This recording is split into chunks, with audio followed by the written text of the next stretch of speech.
Good day, McVeigh, and happy Tuesday. Good morning, boys and girls. Please stand to honor our flag.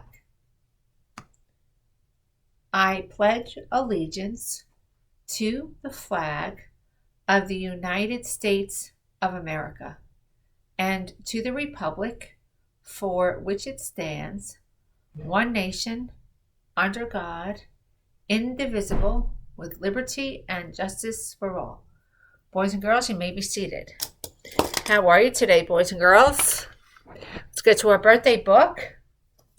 Happy birthday today to Alyssa Tejada in our 5th grade and Alexander Batista in our kindergarten.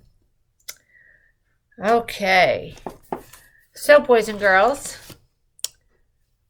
we only have a few more days left before the holiday break, but we still have that colder weather upon us, and we still need to be wearing the right clothing to school. Yesterday we had some rain. We had some people not ready for the rain. Some had some t-shirts. Others are wearing shorts. Let's make sure we're dressing for the weather. Okay, and for our Get Smart show today, we have a project from Lila Smith. It's on ants. Yep, ants, those little crawly things. So, boys and girls, ants are actually incredible little creatures. And they have been studied a lot because they work very well together. They have a system to everything that they do, and the entire community of ants is part of that system, and they accomplish great things. I don't know if you've ever seen many ants carrying one thing.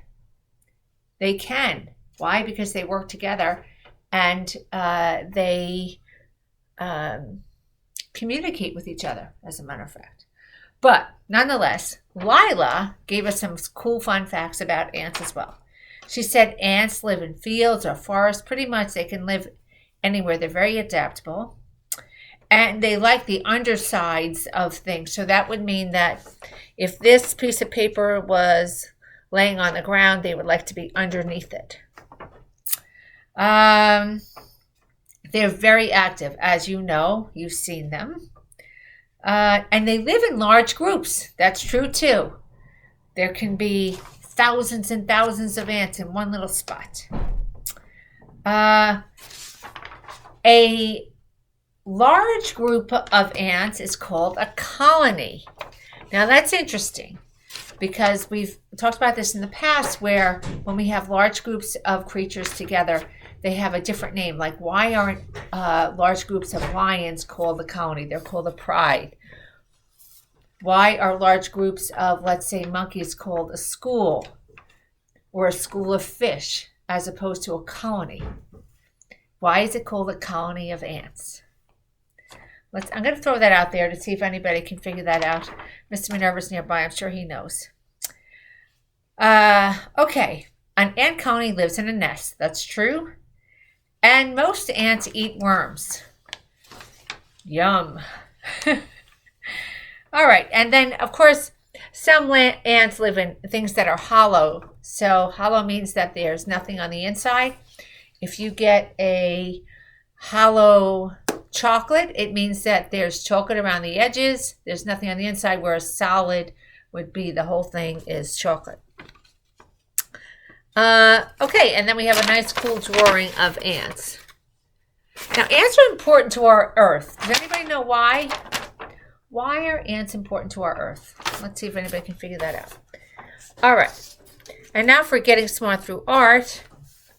First up today is Mia. Look at this. Nice work, Mia. This is December. She calls her artwork. Nice work, Mia. This is from Eli. And I don't know if you can see, but he's labeled the people in his picture. So he has his brother, his father, and him. And this is Gingerbread by Celia. Good job, Celia. I love that you did it in McVeigh Mighty Mind colors as well. Excellent job. Tomorrow we have another project for you. And boys and girls, start taking a look in the hallway near the APR in the library.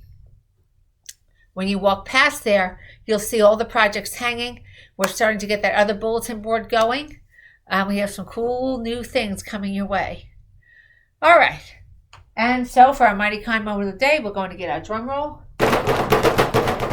Dun, dun, dun.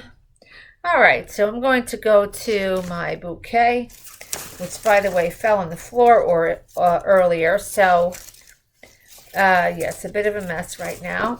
I'm putting them all back together, and then I'll pull one out. Yep, see, here they are. They all fell down. All right. Here we go. It says, and this is something that we talked about. We cannot always control what happens, but we can control how we respond to them. Be positive. Yeah, 100%. So, listen, all the things that happen in our world, we can't control them, but we can control what we do next. Everything that we do is within our control. Now, the things that happen to us and around us, maybe not, but we can control the next thing. Be positive. And, of course, do the right thing. That's one of the McVeigh rules, is to do the right thing, even when nobody's looking. But, so how will you respond to the next thing that happens?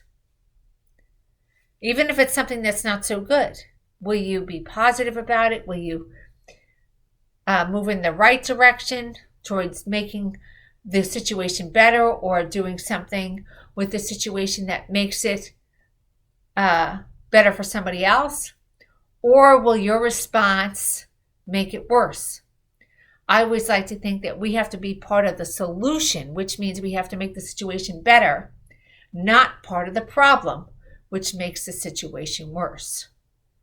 So in every situation, we have the chance to respond and make it better. And even if it's a good situation, make the good situation better, right? Why? Because we're mighty minds. Not only that, we're mighty kind, mighty minds. And every day, boys and girls, it's a great day to get smart and be kind to both each other and the earth. Let's have a wonderful day.